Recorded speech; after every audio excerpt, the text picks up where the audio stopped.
So we have a lot of stuff to talk about today, and I'm probably going to have a freaking alarm set at this stage where I'm going to be waking up on the hour every hour. And I'm going to be talking about these topics because we're officially into the start of All-Star Weekend, which means, drum roll please, we are flat out. I'm going playing ball. I got to go play ball in like 3 hours for an hour. Even 3 hours an hour, geez, in 30 minutes for like an hour. And I will not be leaving this office. I will be sleeping in this office. I will be recording in this office. And here we have it. Maybe this was the call of the Jedi Council. But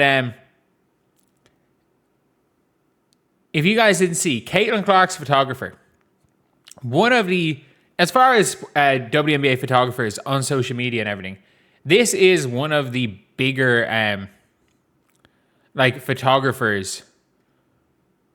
This is genuinely one of the bigger photographers in terms of big names. It's Bree. Again, I don't know. I'm not going to attempt to pronounce her second name. I'm not going to butcher it. But she's everywhere. Like, if you haven't seen basically all her, almost all the big Caitlin Clark viral images of photos of her are probably from Bree. I'm pretty sure she gave Caitlin Clark her camera at one stage. Like, it's at the stage where she's one of the Fever's main photographers, but she's a step ahead of that. Like, this is a photographer with a genuine relationship with a player, and you can tell when, again, that as far as photographers are concerned, she is a very important one for the most important player in the league. It is what it is. She is one of the more important photographers around. And not just for Caitlin. Obviously, the Indiana Fever, this is earlier on, Caitlin Clark being injured, and, she's there with the Indiana Fever. But nearly everything, whether it's Caitlin on the golf course, whether it's Caitlin, people taking or it's Caitlin taking the photos, whether it's photos at practice of the Indiana Fever, nearly every photo is taken by her. I don't know exactly if she's just a photographer that happens to have a good relationship with the Fever players and they've given her access, or whether or not she is a specific photographer for the Indiana Fever. But she's somebody that, if you're looking here, 2023 Final Fours, if you're looking again at her portfolio, and these are obviously some older ones. There's Breanna playing for Sierra Canyon. You got Chet playing in high school. You got Hopkins Paige. You got her working with the WNBA All-Star Game from 2018. When you've got Shanae Owumake, Liz Cambridge. Was that the last time she was an All-Star? She was an MVP candidate. So you've got photos from her from back then. And you're looking at somebody who has a huge track record in the women's game. Again, she was there for Paige's senior year photo shoot for Hopkins Paige. And they decide, you know what, we're not going to grant her credentials. We're not going to grant her credentials. And it's funny where there's a lot of people.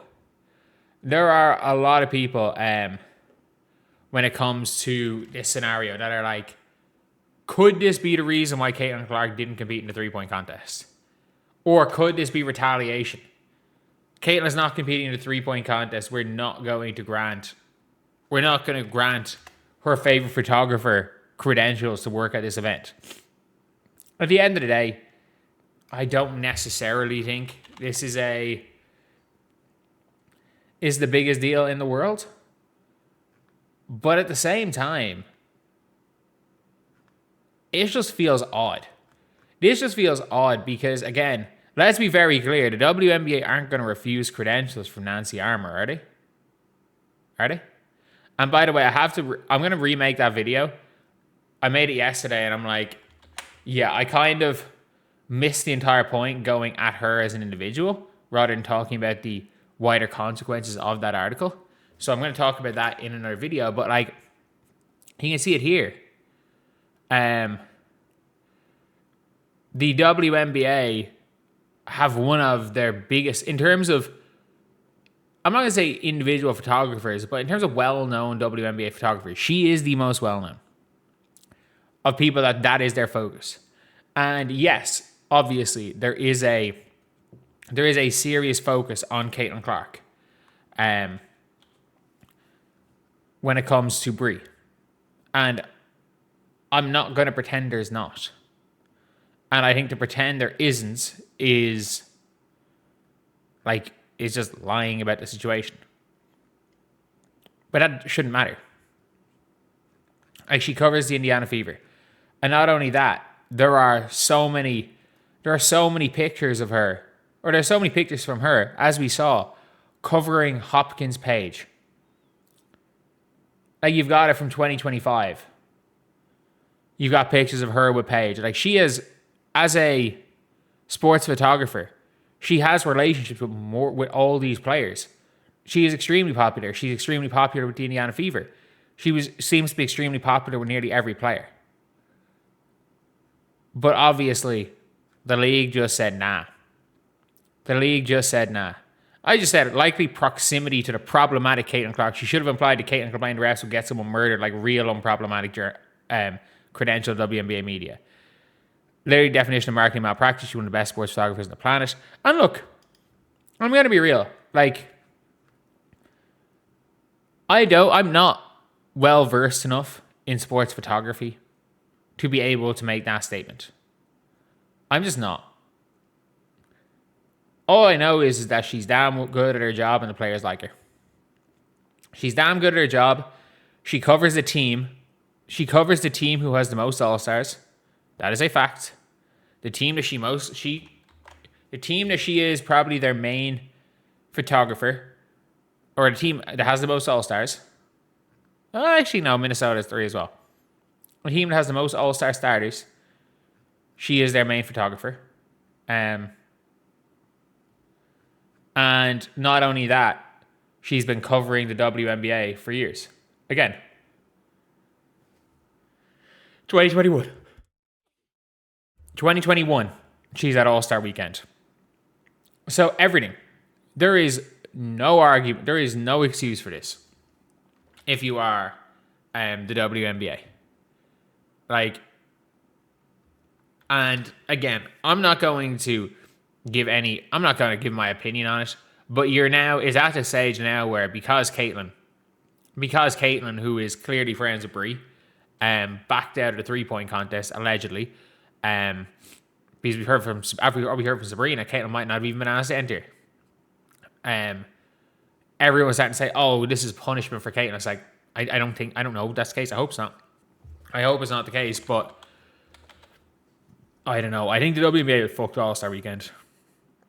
Like, I think this is one of these things where I don't think the WNBA prepped for All-Star Weekend. I think they refused credentials in the last 48 hours. I think they only asked, in the last 72 hours, they only asked people to compete in contests that recently. And yeah, I think it's just a very odd scenario. And maybe the WNBA are just incompetent. Maybe there's no malice in this, because always there is a problem when it comes to WNBA is that a lot of people equate incompetence to malice. And that's something we have to sometimes stop doing, because sometimes the league is just incompetent. But anyway, I'll see you guys.